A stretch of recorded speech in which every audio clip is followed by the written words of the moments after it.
So, what happened over the last several days with Jonathan Taylor, and what culminated yesterday with Jonathan Taylor and the Colts?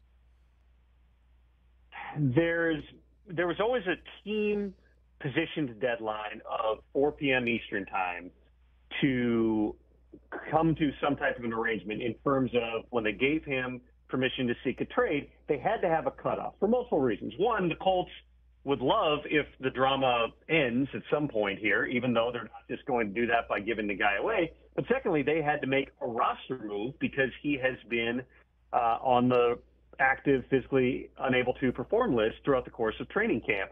My understanding is nothing got close. The Colts, as we've discussed on this show and elsewhere, want a lot for Jonathan Taylor. Taylor also wants a lot in terms of a new contract, and he is still working his way back from off-season ankle surgery. It was always going to be a difficult deal to do. Being placed now on the reserve PUP list means he can't play the first 4 games. It does not preclude the Colts, his agent Malky Kawa, and other teams from continuing to negotiate here. It's absolutely possible that sometime between now and the trade deadline, which is in 2 months, that Jonathan Taylor ends up getting traded. But they're not close on a deal right now. Jonathan Taylor is still, again, working his way back from that ankle injury. And we'll see how all this plays out, because to this point, nothing's been particularly usual about how everything is taking place. So he really is hurt, is what you're saying.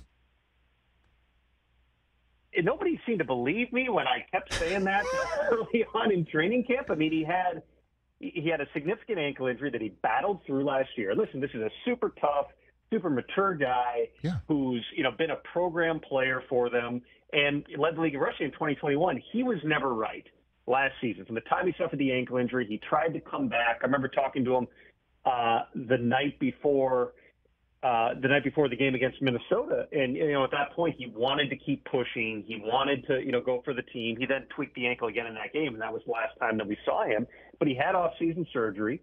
He went and got treatment for several days, several weeks ago, because again, still trying to get over the hump with that ankle. Now, if the situation were different, and if he had just been paid, is he out there week 1?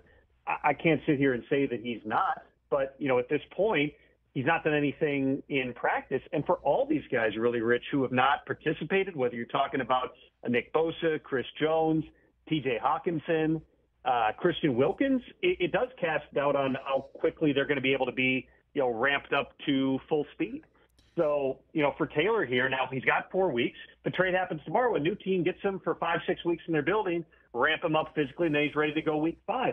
The further or the longer it takes for them to actually do a deal, the harder it's going to be for him to be ready week 5. But we'll see. But if he is legitimately hurt, right, and to the point where he can't push back on a PUP list move, if it is in any way, shape, or form hardball-y punitive from the Colts, then on what planet did he think he could get a market contract similar to McCaffrey or Derrick Henry, or more than a franchise tag player, or expect to hit the open market and the Colts get back McCaffrey type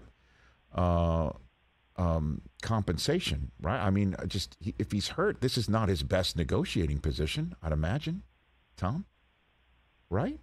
I will say this, and without trying to get into the psychology of Jonathan Taylor or his agent, I would just say I don't blame anybody, especially in this environment, for saying I'm a running back in the 4th year of my deal. Yeah. I've seen other guys get tagged, even though Saquon got an upgraded deal, Josh Jacobs got a vastly upgraded deal. I don't want to go out there and play for $4 million or whatever he's due here. I want to get a new contract. If the situation were different, and if he had run for the rushing title in 2022, again, I fully believe that the Colts would have signed him to a long-term deal. Chris Ballard, since he's been the GM, has never used the franchise tag on anyone. They've found ways to get deals done. Right. They signed Darius Leonard, who has the same agent, now Shaq Leonard, who has the same agent as Jonathan Taylor. Now, having said that, you're in a different type of a position right now. And so, it's tricky. There's no question about it. Even the teams that have been involved, whether that is the Packers, which was reported today, and they had at least cursory conversations here, or the Dolphins. I don't get the sense that anybody's willing to step up with the type of package it would take to get Jonathan Taylor right now. So this is far more complicated than being a free agent.